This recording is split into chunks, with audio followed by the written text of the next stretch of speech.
My air brake and in-cab inspection. I will be working with my primary air gauge throughout this test. Seatbelt is on. Safety start. Trailer and tractor brakes are applied. Truck is in neutral. Turn the key to the on position. My ABS light came on. My ABS light went off. It's an indication it's working properly. I will now start the truck. Governor cutout test. I will rev my engine no more than 1500 RPMs to reach governor cutout, maximum of 140 PSI.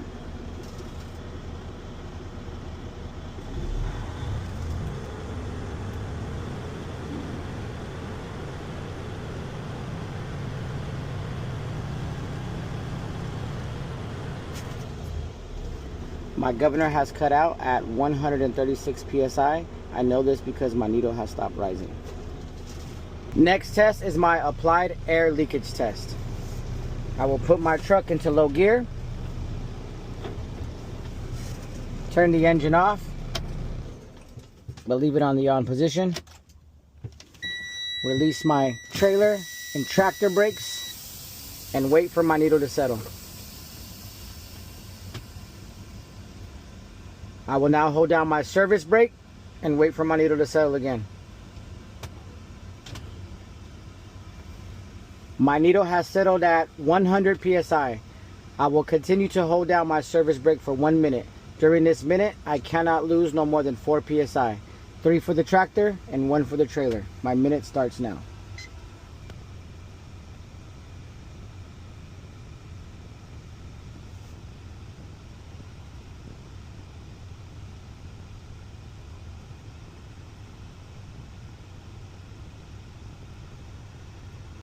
My minute is up. I'm still at 100 PSI. This is a good test. Next test is my low air pressure warning devices. My lights and buzzer should activate between 55 and 75 PSI. No lower than 55 PSI. I will now fan my brakes until they activate.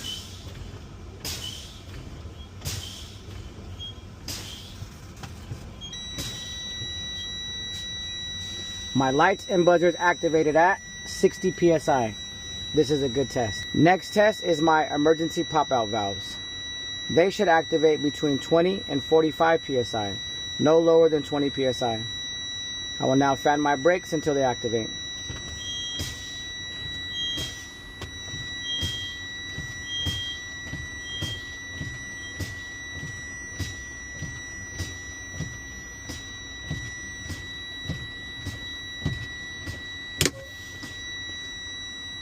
My emergency pop valve is activated at 25 PSI.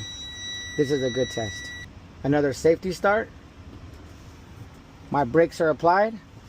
Truck is in neutral. And start the truck.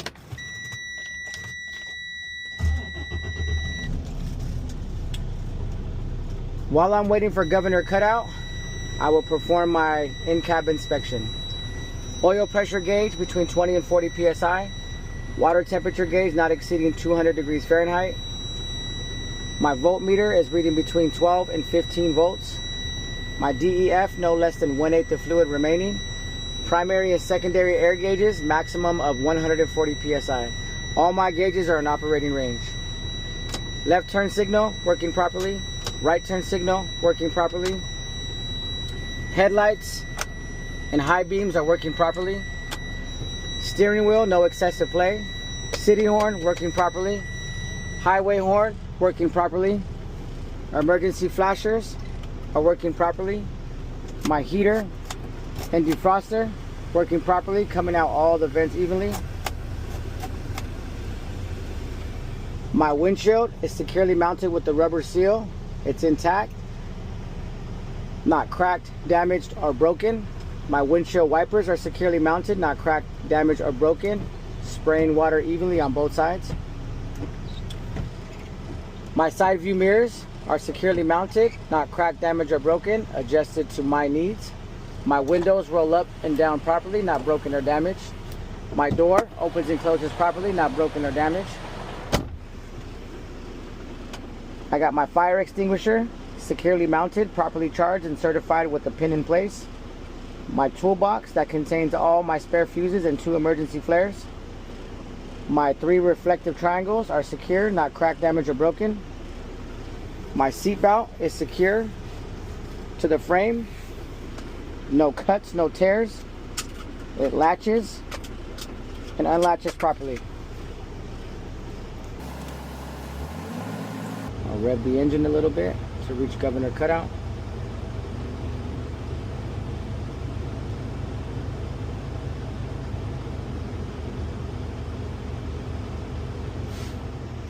Governor has cut out at 136 psi. Next is my trailer, tractor, and service brake test. I will put my truck into low gear, activate my trailer brake, release my tractor brake, and I will try to pull forward for a tug test, and my trailer brake should hold.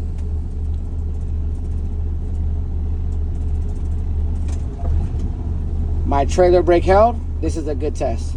I will now activate my tractor brake, release my trailer brake. I will try to pull forward for a tug test, and my tractor brake should hold.